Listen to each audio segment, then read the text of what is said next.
Welcome to the lecture 4 of resonance. और अभी हम देख रहे थे, प्रीवियस लेक्चर आपने नहीं किया है तो आप जाके पहले वो देख लो, पार्ट 3। ये पार्ट 4 है रेजोनेंस का, और अभी हम पढ़ रहे हैं कंडीशंस फॉर रेजोनेंस। मैंने आपको पिछले उसमें प्लेनर मॉलिक्यूल के बारे में बता दिया था, और sp और sp2 hybridisation of all atoms participating in resonance is important. ये हमारा दूसरी कंडीशन थी रेजोनेंस के लिए, वो मैं आपको समझा रही थी। मैंने आपको हाइब्रिडाइजेशन निकालनी बता दी है, आप चेक कर सकते हो। अब हम हाइब्रिडाइजेशन का ना फॉर्मूला डिराइव कर रहे थे।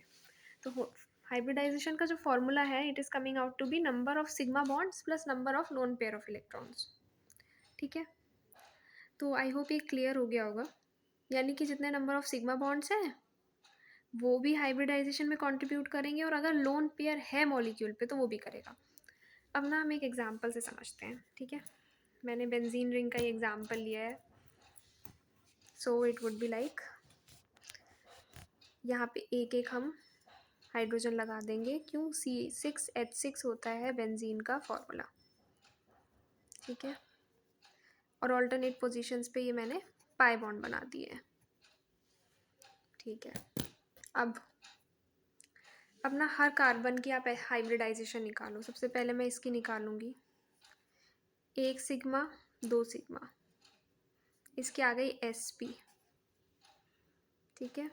और ये 3 सिग्मा, ये भी तो सिग्मा है ना, इससे जुड़ा हुआ है जो, तो sp2। अब मैं सेकंड वाले की निकालूंगी, ये एक सिग्मा C2 के रिस्पेक्ट में, ये दूसरा और ये तीसरा। चौथे वाला तो पाई है, इससे हमें कोई मतलब नहीं है, तो इसकी भी क्या आ गई, sp2 हाइब्रिडाइजेशन। इसकी निकालेंगे ऐसे 1 2 3। अब आप कहोगे आगे वाले को सिग्मा कंसीडर करें, ऊपर वाले को करें, नीचे वाले को करें, डजेंट मैटर। एक सिग्मा बॉन्ड होगा, और अगर उससे ज़्यादा आ रहा है तो पाई होगा। अभी के लिए इतना ही याद रख लो। तो इसमें क्या आ गई, अगेन sp2 आ गई, ठीक है। फिर उसके अगले पे देखो, 1 सिग्मा 2 सिग्मा 3 सिग्मा, तो इसकी भी क्या आ गई, sp2 आ गई।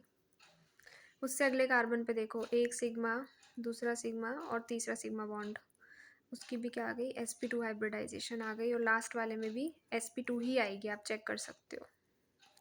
तो सारे के सारे जितने भी हमारे बेंजीन में कार्बन है, ठीक है, वो सब sp2 हाइब्रिडाइज्ड है।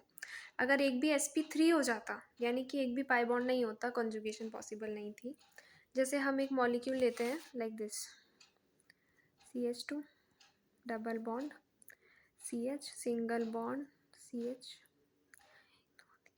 CH2 सिंगल बॉन्ड CH2, और ये CH3।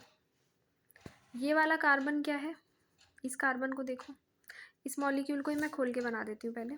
CH double bond CH single bond CH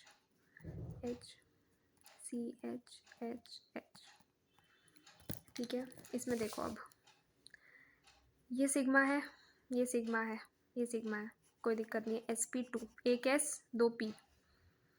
second वाले में देखो, सेकंड वाले में क्या है, ये सिग्मा है, ये सिग्मा है, ये सिग्मा है, और ये भी सिग्मा है, तो कितना आ गया, sp3।